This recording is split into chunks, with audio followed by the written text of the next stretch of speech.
জুলাই শহীদদের স্মরণে নির্মিত ৩৬ জুলাই স্মৃতিস্তম্ভে জুতার মালা দিয়েছেন কে বা কাহারা, সেটি কিন্তু এখন এক ধরনের আলোচনা সৃষ্টি করেছে।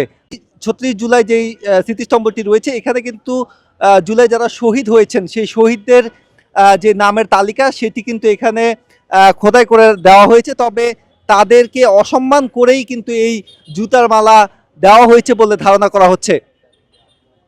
তারা আমাদের পিছনে তারা গুড়গুড় করতে পারে, আর আজকে এরকম একটা জঘন্যতম ঘটনা তারা এখানে ঘটাইছে। আজকে এখানে কেউ নাই। একমাত্র স্মার্ট সিটি বসুন্ধরা, আধুনিকতায় এক ধাপ এগিয়ে। আমরা এসে এটাকে অপসারণ করা লাগছে। আমরা মনে করি যে এখানকার যারা দায়িত্বরত এবং কর্তব্যশীল আছেন তাদেরকে এটা জবাব দিতে আনতে হবে। এই ধরনের অপকর্ম করে এখান থেকে চলে যাবে। এই জুলাই স্তম্ভে এই ধরনের ঘটনা ঘটাইছে তাদেরকে তো আমরা মনে করেন যে সহজে ছাড় দিতে আমরা রাজি না।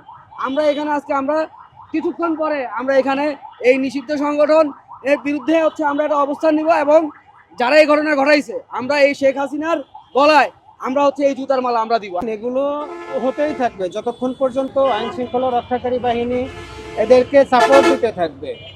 এর ভিতর থেকে একটা অংশ সাপোর্ট দিতে থাকবে, সরকারের ভিতর থেকে একটা অংশ এদেরকে উস্কে দিবে। এগুলো বরাবরের মতো হতেই থাকবে, এগুলো বন্ধ করা সম্ভব হবে না। এই জন্য আমি বলবো যে কোনোভাবেই এটাকে স্থায়ীভাবে সমাধান করা দরকার। দেখেন, শাহবাগ টিএসসির মতো জায়গাতে যদি এখন সিসি ক্যামেরা না থাকে, কিংবা মিনিমাম আপনারা এখানে যদি নিরাপত্তা না থাকে, এরকম সারা বাংলাদেশের প্রতিটা আনাচে কানাচেই তো এরকম জুলাই স্তম্ভ ছড়িয়ে আছে, তাই না? আজকে এখানে আমরা ঠেকিয়ে দিব, কালকে আরেক জায়গায় যেয়ে তারা এই কাজটা করবে। এই জন্য উচিত হবে স্থায়ীভাবে সরকারের ভিতর থেকে, আইন শৃঙ্খলা রক্ষাকারী বাহিনীর ভিতর থেকে যারা দেখেও না দেখার ভান করতেছে তাদের বিরুদ্ধে ব্যবস্থা নিলেই আমার মনে হয় যে এগুলো খুব তাড়াতাড়ি প্রতিরোধ করা সম্ভব। একটা নিন্দনীয় বিষয়, এবং জুলাইয়ের চেতনাকে যারা আমরা মনে প্রাণে ধারণ করি, লালন করি, তো এটা আমাদের যেটা ধারণা যে বিগত ফ্যাসিস্ট সরকারের অঙ্গ সংগঠন বা এই ধরনের কোনো কুচক্রী মহল তারা এটাকে বিতর্কিত করার জন্য, যখন সকল মুসলমানরা আজকে পবিত্র জুমার নামাজে আমরা ছিলাম, তো আমরা এখনও শিওর না এটা কখন করা হয়েছে, কিন্তু আপনাদের মাধ্যমে আমরা আসলাম, দেখলাম।